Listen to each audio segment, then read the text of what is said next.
MCU, oh MCU, aduh gimana ya? Ya gue tahu sih kalau misalnya gue bikin review kayak gini udah pasti gue dibully sama para fans MCU, pasti banyak yang nggak terima sama pendapat gue. Cuma gue pengen kasih tahu sama kalian satu hal, gue juga fans MCU. Bahkan gue dari bocil, gue udah punya tuh CD Blu-ray-nya Iron Man 1. Dari gue bocil dan gue tonton itu lebih dari 10 kali ada kali. Itu CD Iron Man 1. Udah apal gue semua adegannya gitu.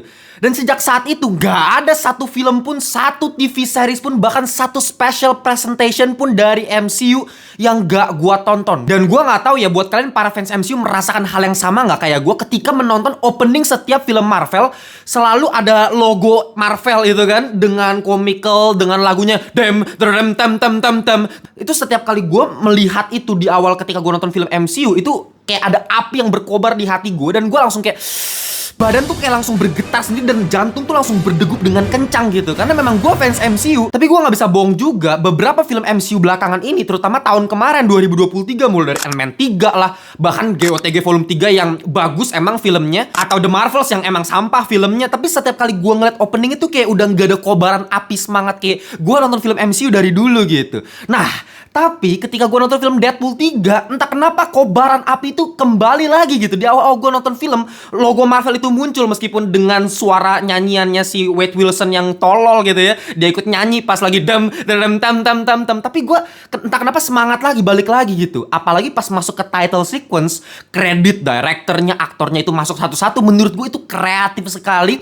Kayak digabungkan dengan elemen yang ada di dalam filmnya. Jadi kayak pas Deadpool lagi berantem tuh kayak senjatanya yang kelempar, itu ada teksnya gitu ya. Direkturnya siapa, aktor-aktornya siapa. Itu menurut gue kreatif dan gue gak bisa bohong, title sequence-nya adalah salah satu yang terbaik. Bahkan yang terbaik yang pernah gue tonton dari semua film MCU yang ada. Itu kreatif banget dan gue suka banget. Apalagi lagunya dari Britney Spears, Kiss Me Baby One More Time. Dengan sela-sela dia pas lagi berantem, dia ada joget-joget sendiri. Ya nyelenehnya masih dapat dan itu super duper asik dan kreatif banget. Gue bener kayak enjoy banget. Ini akhirnya MCU yang gue kenal selama ini nih. Apalagi ya ini perkawinan pertama antara Deadpool sama MCU kan. Kalian semua udah tahu lah, Disney ngebeli Fox sehingga Deadpool sekarang udah bisa masuk ke MCU. Cuma kebahagiaan gue hanya bersifat sementara doang ya. Cuman di bagian awal-awal. Dan gue sepanjang nonton film ini kayak gue geleng-geleng kepala. Ya ini tipikal film MCU yang gue udah tahu selama ini. Dan ya perkawinan antara Deadpool dengan MCU tidak berjalan semulus itu ternyata. Bahkan mohon maaf aja gue harus bilang film Deadpool 3 ini adalah film Deadpool yang paling jelek kalau misalnya kita harus compare sama Deadpool pertama dan Deadpool kedua. Loh kok bisa bang? Kita bahas sekarang.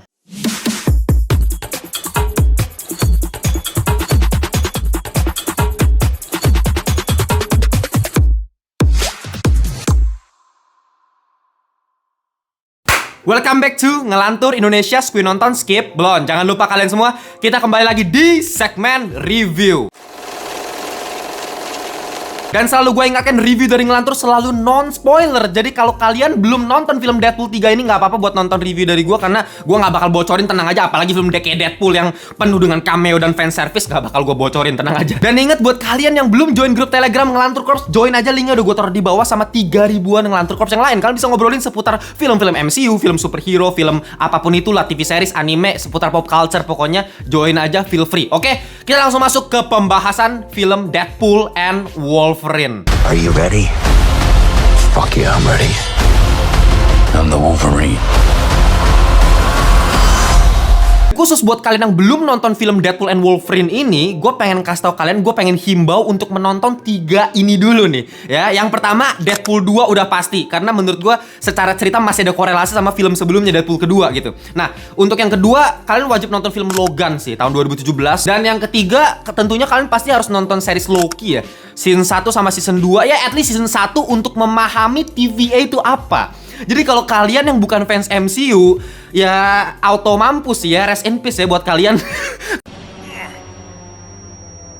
Auto jadi tolol seketika sih ketika nonton film ini. Kalian nggak tahu nih pasukan apa, kostumnya kok begini, kok punya senjata yang bisa bikin orang hilang, orangnya kemana, ini universe apaan, kok ada branch timeline gitu. Itu gue pasti nggak paham, itu terlalu ribet dan ya harus nonton dari awal. Sayangnya sih seperti itu ya. Ya buat gue, kalau lu setelah nonton film Deadpool and Wolverine terus bilang, ah ini film nggak jelas, kebanyakan komedinya, nggak ada logikanya, filmnya kurang kompleks, ya buat anda yang ngomong seperti itu sudah dipastikan resmi anda tolol ya. Karena setolol-tololnya kalian kalau punya IQ dikit ya, kalian harusnya bisa memahami lah, film Deadpool ini bukan film yang harus dianggap serius. Ini film komedi, ini film parodi, ini film tolol-tololan, konyol-konyolan. Dan menurut gua secara konsep sebenarnya MCU udah mengambil langkah yang tepat dengan menggabungkan Deadpool dengan TVA dan multiverse gitu. Karena entah kenapa buat gua pribadi ya, menurut gua MCU itu udah mulai ngadi-ngadi dengan konsep multiverse timeline-nya yang kayak setiap TV series, setiap film tuh jadi nggak jelas. Plot hole-nya terlalu banyak yang harus dipikirin, terlalu ruwet. Beda sama phase 1, 2, 3 yang udah timeline begini, cabang begini, udah sesimpel itu gitu. Ya cukup kompleks ketika kita nonton di tahun tersebut, tapi kita sangat bisa memahami, masih sesuai dengan ceritanya. Sedangkan sekarang dengan adanya series Loki, semuanya jadi serba ribet dan perlahan-lahan menggerogoti franchise MCU itu sendiri. Karena kenapa kalian suka sama MCU? Karena kalian cinta sama karakternya, bukan cinta sama franchise-nya kan. Kita cinta sama Iron Man, makanya kita nonton film Iron Man. Meskipun film Iron Man 2 menurut gue sampah filmnya, tapi gue mau nonton kedua kali, mau nonton ketiga kali karena gue suka sama Iron Man. Menurut gue Thor 2 sampah, The Dark World. Tapi buat gue bisa tonton Thor 2 itu berkali-kali. Kenapa? Karena gue cinta sama karakter, gue suka sama Loki. Karakter-karakter itu perlahan-lahan mulai hilang, pion-pion MCU udah hilang. Disitulah MCU mulai kena masalah gitu. Dengan cara dia pengen expand universe-nya supaya biar nggak ngebosanin, tapi malah jadi ruwet dan kehilangan cerita inti esensi mengenai MCU gitu, yaitu mengenai emosi kita dengan karakternya. Ya dengan adanya multiverse, cerita yang kita cintai di Earth 616, secret timeline kita udah nggak berarti lagi. Jadi gue kayak ngerasa nonton Thanos tuh dulu kayak nggak penting amat gitu. Ternyata multiverse tuh lebih luas dari itu. Nah itu kan menggerogoti apa yang kita udah tonton dari dulu kan sebenarnya. Nah dengan adanya Deadpool 3 ini, dia datang dengan konsep yang lebih fresh, dengan ya bullshit multiverse gitu, dengan semua yang kita pikirin mengenai series Loki dan lain-lain. Udah, lu anggap aja semua tol-tololan, lu anggap konyol-konyolan, jadilah film Deadpool 3. Bisa tiba-tiba ada istilah Marvel Jesus lah, penyelamatnya MCU gitu. I am Marvel Jesus. Ada ngomongin si Kevin Feige lah sebagai produser MCU, lu bayangin diomongin sama si Deadpool-nya itu sendiri, sama si Ryan Reynolds. Ngomongin Disney lah, nggak beli Fox lah, bahkan logo Fox ada di The Void lah. Bahkan ngomongin semua film-film yang ada di dunia ini yang terkenal, terutama film yang ada di tahun 2024 itu banyak banget dimention di film ini. Jadi emang film Deadpool tuh nggak bisa lu anggap serius, ya diketawain aja.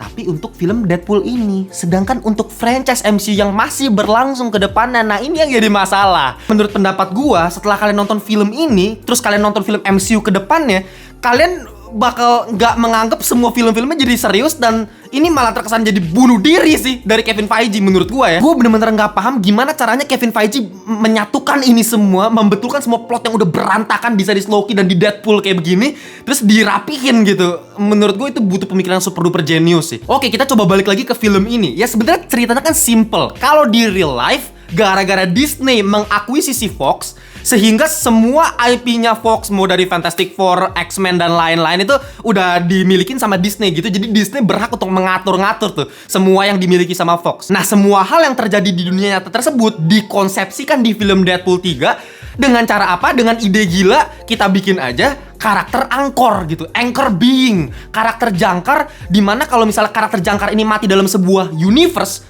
ya universe-nya bakal mati, bakal perlahan-lahan menghilang karena anchor being-nya mati gitu.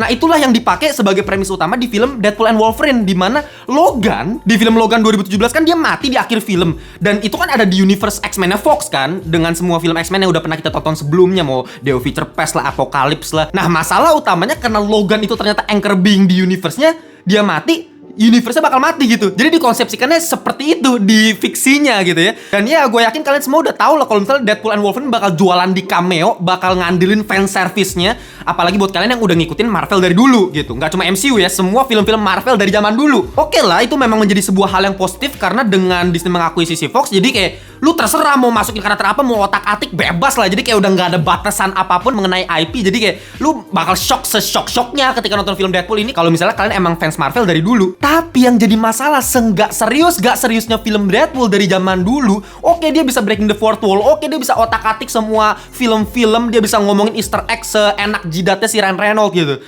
Tapi kan selalu ada backbone story. Inti esensi cerita itu selalu kuat. Lu perhatiin dari film Deadpool pertama, hubungan antara Wade Wilson sama Vanessa sama pacar itu menjadi backbone story yang kuat untuk di film Deadpool pertama, sehingga nggak cuma sekedar asal-asal gore, asal-asal ada komedi, tapi gue bisa dibikin hanyut ke dalam ceritanya, dimana gue gregetan ketika si Wade itu mau ketemu pacar yang udah lama dia nggak ketemu, tapi dia nggak berani karena mukanya udah rusak. Itu kan scene-scene yang cukup kuat dan gue masih inget sampai sekarang. Beda sama film ini yang menurut gue bakal jadi forgettable, gue bakal lupain film ini segampang itu. Apalagi film Deadpool 2 itu layer cerita lebih dalam lagi gitu. Cable dikasih lihat konteksnya seperti apa. Russell aka Virus Fish yang di masa depan katanya akan menjadi villain gitu. Itu kan konteksnya super duper dalam, dan dinamika antara Deadpool sama Russell itu yang menghidupkan cerita gitu. Apalagi ada si Cable lagi gitu. Tapi film ini cuman fokus sama apa? Lagi-lagi cameo doang, fan service doang. Mengharapkan fans bakal balik hype karena ngelihat karakter-karakter yang udah kita nonton film Marvel dari zaman dulu gitu. Tapi buat apa kalau cameo-nya nggak berfungsi untuk ceritanya? Ya paling gampang kita bandingin sama film No Way Home yang buat gue itu film overrated banget, yang orang kayak menggembar-gemborkan, ini filmnya gokil banget, ini gila. Buat gue biasa aja sebenarnya No Way Home, tapi gue nggak bisa bohong, gue juga ikut histeris ketika ada 2 Spider-Man lainnya muncul gitu, karena gue tumbuh bersama mereka. Fanservice-nya dapet, tapi secara film ya biasa aja gitu. Tapi at least No Way Home yang se-overrated itu menurut gue, itu fanservice-nya itu nggak terlalu over dan masih masuk ke dalam ceritanya gitu. Itu masih punya hubungan yang erat dengan story. Sedangkan di Deadpool and Wolverine ini bener-bener kayak cuman pamer cameo yang nggak penting sama sekali. Ya gue tahu buat kalian yang udah nonton pasti kalian bilang ini emosinya kan dari Wolverine-nya bang, latar belakangnya Wolverine kan masih ada emosi. Ya oke, masih ada emosi. Tapi cuma sekedar begitu doang. Lu kalau perhatiin emosinya si Wolverine itu kayak cuma satu layer gara-gara dia di masa lalu. Udah, ini kayak cuma arc redemption-nya dia doang. Dan Deadpool di sini tujuannya untuk keluarganya karena dia cinta sama keluarganya. That's it gitu. Kayak gak ada apa-apa lagi mengenai film ini. Sepanjang nonton film ini kan cuma melihat 2 combo maut antara Deadpool sama Wolverine yang oke lah, chemistry-nya mereka emang selalu keren lah. Hugh Jackman sama Ryan Reynolds kalau acting gak usah diomongin lagi. Tapi kan ya mereka bener-bener cuman melakukan satu misi dan udah, cerita sampai di situ doang. Dan lagi-lagi menurut gue MCU melakukan kesalahan fatal dengan villain yang sangat-sangat forgettable. Ya di sini ada saudaranya si Profesor X, Cassandra Nova, yang lagi-lagi perannya cuman sekedar ya begitu doang gitu, kayak cuman orang jahat aja. Gue gak ada merasakan empati apa-apa dari si Cassandra Nova. Kalau mau dibikin pure villain juga gak kerasa kejam-kejamnya atau bagaimana gitu cuy. Endingnya juga cuman begitu doang. Lagi-lagi menurut gue film Deadpool ini jadi terkesan sangat-sangat segmented untuk para penggemar Marvel doang gitu. Orang-orang yang suka sama karakternya ya bakal suka aja, kayak oh ini karakter yang gue suka nih di komiknya atau di film yang zaman dulu gitu. Tapi untuk orang awam ya lagi-lagi rest in peace ya buat kalian, karena bahkan dari jokesnya aja 40% menurut gue itu semua mengenai Marvel. Jadi kalau kalian nggak paham ya selamat menikmati filmnya. Dan apakah buat para fans Marvel sejati akan bisa menikmati, ya gue nggak bisa menghakimi. Cuman kalau buat gue pribadi gue nggak bisa menikmati karena entah kenapa gue makin meyakini kalau emang genre superhero ini udah abis aja sih waktunya, sih masanya.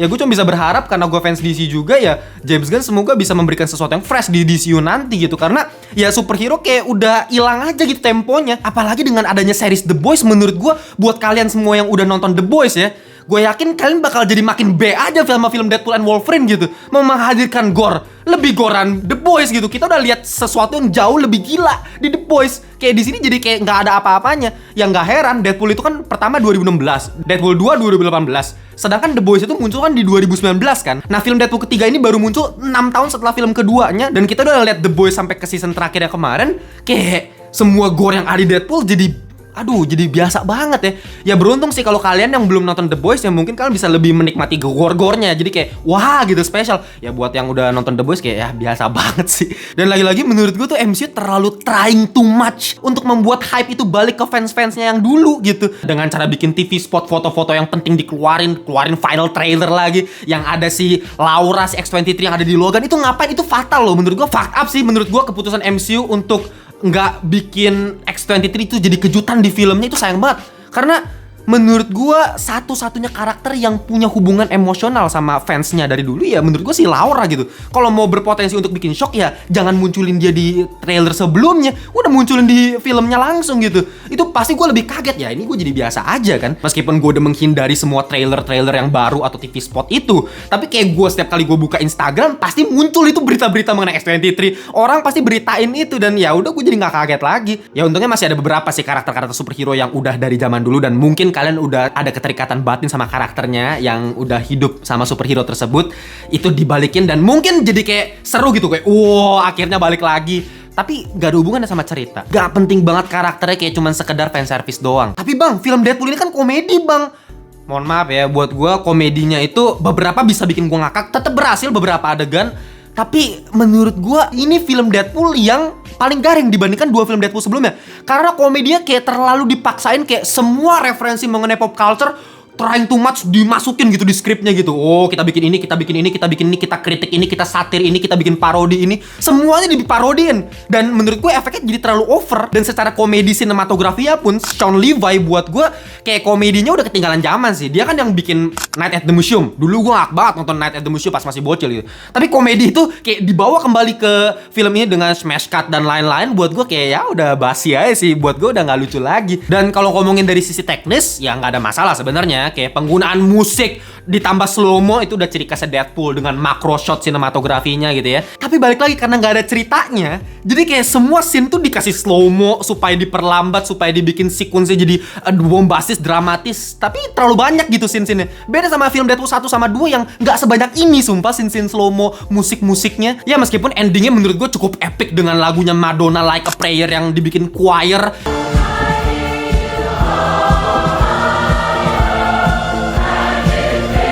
Itu dibikin crescendo, intensitas naik itu kayak oke lah. Cuman ya secara template tuh kayak menurut gue ini endingnya mirip-mirip sama GOTG volume 1 gitu. Yang buat gue jauh lebih lucu dengan lu bayangin Star-Lord joget-joget di depan villain utama itu kan kurang nyeleneh apa, tapi masuk ke cerita gitu loh. At least ada inti ceritanya dan menurut gue emosi jauh lebih dapet gitu. Sedangkan di sini kayak nggak ada emosi sama sekali sih buat gue. Ya terakhir yang harus gue bilang, kalian harus nonton sampai ke credit scene-nya di bagian tulisan-tulisan itu karena kayak ada semacam tribute untuk universe-nya Fox gitu ya, X-Men, Fantastic Four yang dulu. Ya buat kalian yang udah ngikutin itu dari dulu sih, ya menurut gue sih harusnya nangis ya, karena gue tuh hampir nangis. Gue bener-bener menggenang loh air mata. Gila dengan lagu sedih terus kayak dibikin behind the scene-nya dulu X-Men tuh gimana. Karena gue tuh termasuk salah satu fans X-Men juga. Gue suka banget film X-Men men. Cuman ya underrated di Indonesia entah kenapa kayak nggak masuk aja si X-Men. Dan gue nggak bisa bohong juga, gue senang banget Hugh Jackman balik ke sini. Apalagi pas pertama kali dulu beritanya muncul itu bener-bener happy dengan kostum ikonik kuningnya balik lagi. Fan service-nya juga bejibun, cameo juga ya lihat sendirilah. Cuma ya acting Hugh Jackman juga bagus banget di film ini. Ada satu scene yang berhasil bikin gue cukup serius gitu kayak gara-gara satu long take si Hugh Jackman tuh marah-marah. Itu menurut gue keren banget sih actingnya. Ya tapi abis itu balik lagi sih ke komedinya sih. Ya itu aja sih yang menurut gue kayak bikin gue impress gitu. Tapi ya selebihnya kayak menurut gue ini B aja buat hiburan. Gue sangat rekomendasiin buat kalian para pecinta Marvel, terutama yang baca komiknya. Tapi buat kalian orang awam ya rest in peace aja lah. Oke, untuk final score ya sorry tuh saya gue harus kasih 6,8/10 alias kurang. Mohon maaf banget karena menurut gue ini nggak ada ceritanya, komedinya juga nggak seberhasil 2 film sebelumnya. Ya menurut gue ini film yang cukup fun kalau emang suka nonton Marvel, tapi buat orang awam kurang banget. Oke, itu aja untuk pendapat gue. Kalau kalian punya pendapat yang berbeda tulis di kolom komentar biar kita bisa debat, kita bisa diskusi. Ya buat kalian yang belum join membership community, join dari 1000 per hari, bisa join di critical thinking dan bisa upgrade di ngelantur thinking. Ya kalian bisa dapetin edukasi seputar perfilman dari ngelantur. Oke, itu aja untuk pembahasan Deadpool and Wolverine. Akhirnya keluar juga, kita tungguin Joker di 2 bulan lagi kayaknya ya. Kita jumpa di video berikutnya. Bye bye semuanya.